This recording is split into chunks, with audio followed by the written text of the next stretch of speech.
Good morning, everyone. Today is June 18th, 2021, and I welcome you to this news forum. So, today we'll be discussing the current affairs for June 18th. तो पहली news जो मुझे important लगी इसमें is about Mudumalai tiger reserve. तो कुछ दिन पहले यहाँ पे एक हाथी इंजर्ड हो गया था, तो इसीलिए ये मुदुमलाई टाइगर रिजर्व न्यूज़ में है. तो इसके बारे में थोड़ा सा पढ़ते हैं. So Mudumalai tiger reserve is a national park.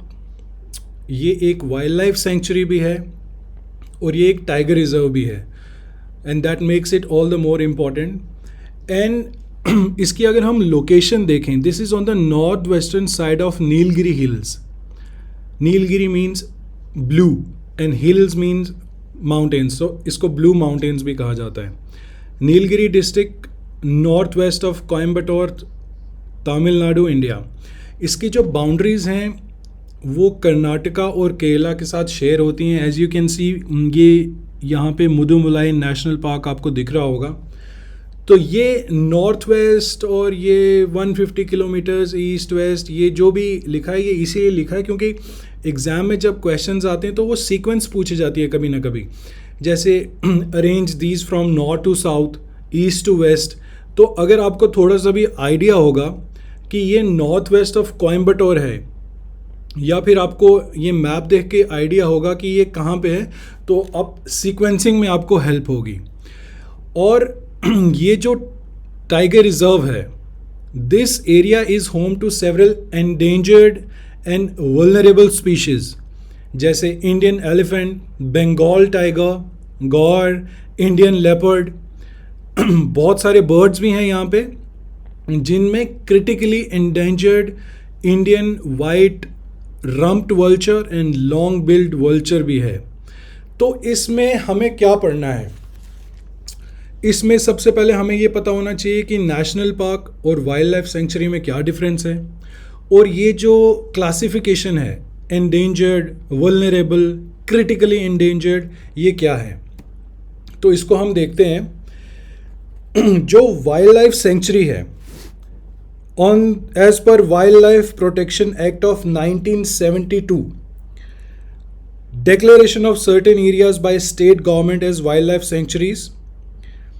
Government जो है कुछ एरियाज को वाइल्ड लाइफ सेंचुरीज बनाती है if the area was thought to be of adequate ecological, geomorphological और नेचुरल सिग्निफिकेंस.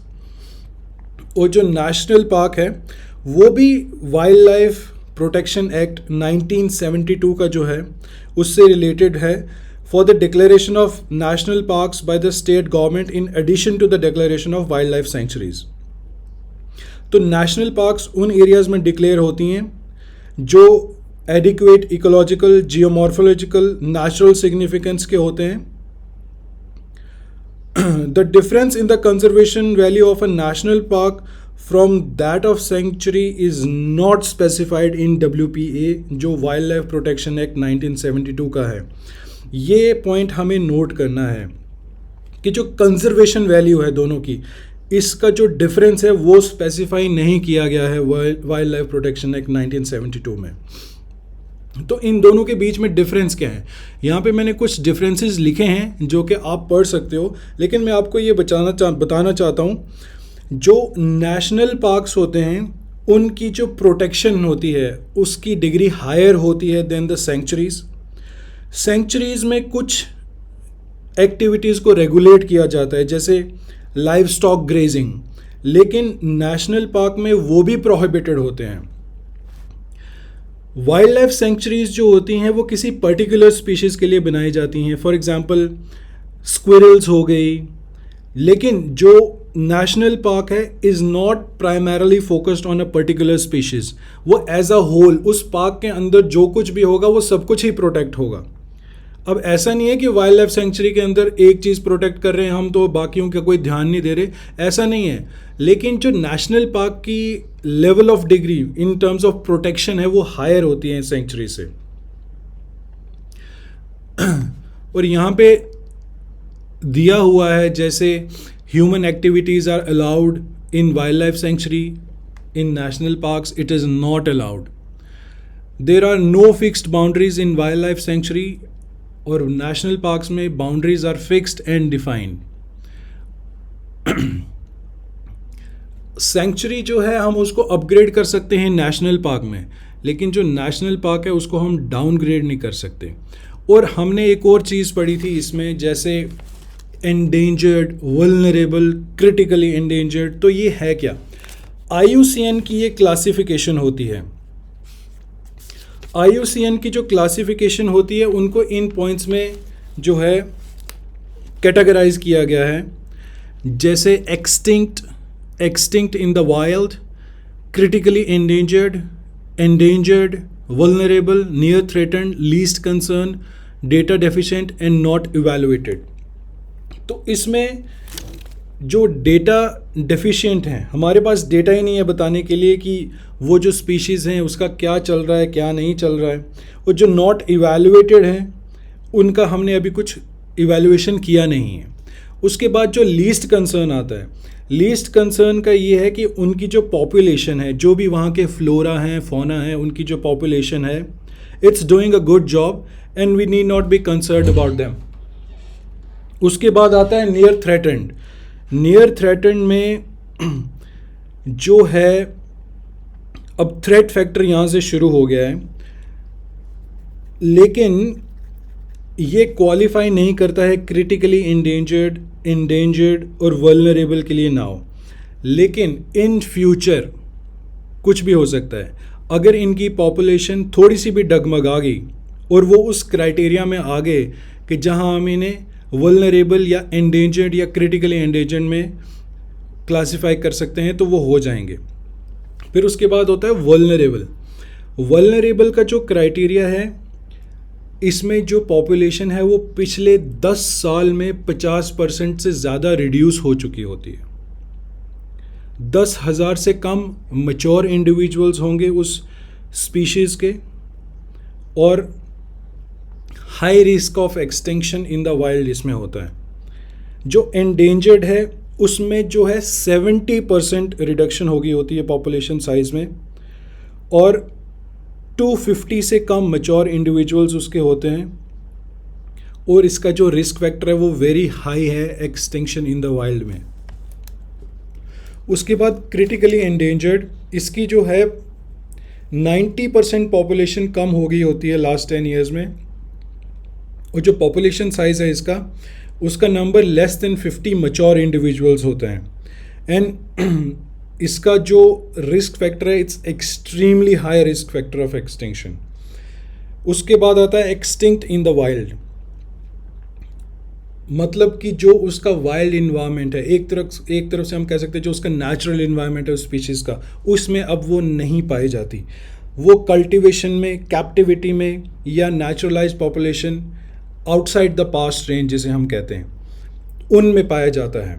वाइल्ड में तो एक्सटिंक्ट हो ही चुका है, लेकिन अब कुछ बचे खुचे जानवर जिनको हम बचाने की कोशिश कर रहे हैं, बस वही बचे हैं. और एक्सटिंक्ट के भाई ख़त्म. अभी जैसे एक स्पीशीज़ राइनोसिरोस की हमने लेटेस्ट न्यूज़ में देखा था, वो एक्सटिंक्ट हो गई है. जो लास्ट उसका इंडिविजुअल बचा था उसकी भी डेथ हो गई है. And this is all because of human and wild conflict. It's a man made disaster. और अगली बात जो आज के पेपर में है वो again it's related to environment and ecology. इसमें कहा जा रहा है कि Assam seeks realignment of tracks through wetland. तो जो वेटलैंड्स हैं असम के, उस पे जो ट्रैक्स बिछे हैं, जैसे रेलवे ट्रैक्स हो गए या और जो मोड्स ऑफ कम्युनिकेशन है उनके ट्रैक्स हो गए, तो असम कह रहा है कि उनको रीअलाइन कर दिया जाए. क्यों? Because they are a threat to the wild life over there, to the flora and fauna of that area. जो डीप बोर बील है, it's an important bird area and it's designated under Ramsar convention of wetlands. तो हमें तो ये पता चल गया कि डीप बोर बिल असम में है, ये एक इम्पॉर्टेंट बर्ड एरिया भी है, और इसको हमने रामसर कन्वेंशन ऑफ वेटलैंड्स के अंदर डेजिग्नेट भी कर रखा है. लेकिन यहाँ पे क्वेश्चन ये है कि रामसर कन्वेंशन है क्या?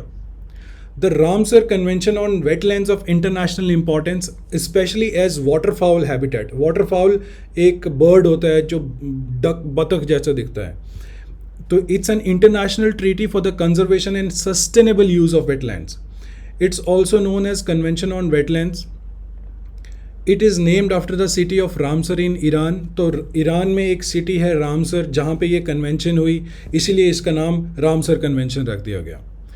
तो ये जो फैक्टर्स हैं, for example loss of vegetation, salinization, excessive inundation, water pollution, invasive species, excessive development and road building have damaged the country's wetlands. तो ये जो वेटलैंड्स हैं ये डायरेक्टली या इनडायरेक्टली एक वेल्थ है हमारे नेशन के लिए. जितने भी वेटलैंड्स हैं, चाहे वो कोस्टल वेटलैंड्स हों, चाहे वो इनलैंड वेटलैंड्स हों, ये बहुत ही इम्पॉर्टेंट रोल प्ले करते हैं हमारे जो एक्वेटिक इकोसिस्टम होता है उसके लिए. And as of December 2020 there are 42 recognized Ramsar sites in India. I would request you to go through these Ramsar sites which are there in India. You can just Google it or you can see all these on Wikipedia. तो आपको एक idea हो जाएगा, because ये exams में आते हैं और हर बार आते हैं. अब मैंने आपके लिए एक लास्ट स्लाइड में एक क्वेश्चन रखा है जो कि previous year civil services examination का क्वेश्चन है. इसमें ये आपको दिखाने के लिए कि कैसे क्वेश्चंस आते हैं. फॉर एग्जांपल ये जैसे दो न्यूज़ थी, एक हमारी जो नेशनल पार्क के रिलेटेड थी और दूसरी जो हमारी वेटलैंड्स के रिलेटेड थी. तो इन दोनों के ही मिला के एक पहला क्वेश्चन आ रखा है जिसका है with reference to Bhitarkanika national park which of the following is are true. इसके हमें तीन ऑप्शंस यहाँ दिए गए हैं. It is the second largest mangrove ecosystem in India which is of 26 Ramsar sites. It is drained by Brahmi and Baitarani rivers. Towards the east lies Gahirmata Beach and Marine Sanctuary. Select the correct answer from the following codes. तो इसका जो answer है वो D. ये तीनों सही correct statement है.